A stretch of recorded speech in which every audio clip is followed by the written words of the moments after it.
தற்போதைய அண்மை செய்தியை பார்த்துக் கொண்டிருக்கிறோம்.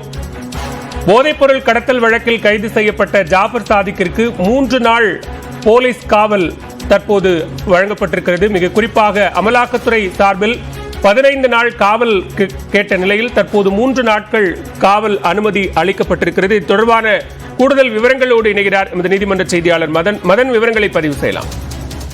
போதைப் பொருள் கடத்தல் வழக்கில் டெல்லி மத்திய போதைப் பொருள் கடத்தல் தடுப்பு காவல்துறையால் கடந்த மார்ச் மாதம் ஜாஃபர் சாதிக் கைது செய்யப்பட்டார். இதன் பிறகு இவருக்கு சட்டவிரோத பண பரிவர்த்தனை நடத்தியதாக அமலாக்கத்துறையும் இவருக்கு எதிராக வழக்கு பதிவு செய்து கடந்த ஜூன் 26ஆம் தேதி கைது செய்தது.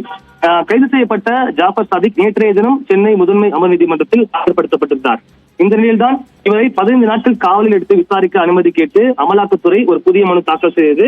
இந்த மனு இன்று நீதிபதி அல்லி முன்பு விசாரணைக்கு வந்தது.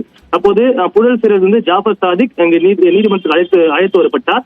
அப்போது இந்த வழக்கின் விசாரணை அதிகாரி சுனில் சங்கர் யாதவ் ஆஜராகி சாட்சியம் அளித்தார். சாட்சியத்தை பார்க்கும்போது, அதாவது ஜாஃபர் சாதிக் மீது ஏற்கனவே போதைப் பொருள் கடத்தல் தொடர்பாக சென்னை மற்றும் மும்பையில் வழக்கு நிலுவையில் உள்ளது. அது மட்டும் இல்லாமல் வெளிநாடுகளிலிருந்தும் போதைப் பொருள் கொண்டு வரப்பட்டுள்ளது.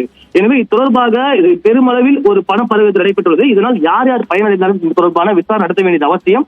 எனவே 15 நாட்கள் காவலில் விசாரிக்க அனுமதிக்க வேண்டும் என்று அவர் சாட்சியம் அளித்திருந்தார். அப்போது நீதிபதியை பொறுத்தவரைக்கும் ஜாஃபர் சாதிக்கை அழைத்து காவலில் செல்வதற்கு விரும்புகிறார் என்று கேள்வி எழுப்பினார்கள். அப்போது ஜாஃபர் சாதிக் ஏற்கனவே 3 நாட்கள் தன்னை அமலாக்கத்துறை காவல் எடுத்து விசாரித்து விட்டது. அனைத்து கேள்விகளும் தான் பதிலளித்து விட்டேன். மேற்கொண்டு எதற்காக என்னை மீண்டும் காவல் எடுக்க வேண்டிய அவசியம் இல்லை, எனவே தனக்கு அங்கு செல்ல விருப்பம் இல்லை என்று தெரிவித்திருந்தார். இதைத் தொடர்ந்து 15 நாட்கள் காவல் எடுத்து விசாரிக்க அனுமதி கேட்ட நிலையில் 3 நாட்கள் அவரை காவலில் எடுத்து விசாரிப்பதற்கு தற்போது நீதிமன்றம் உத்தரவு பிறப்பித்துள்ளது.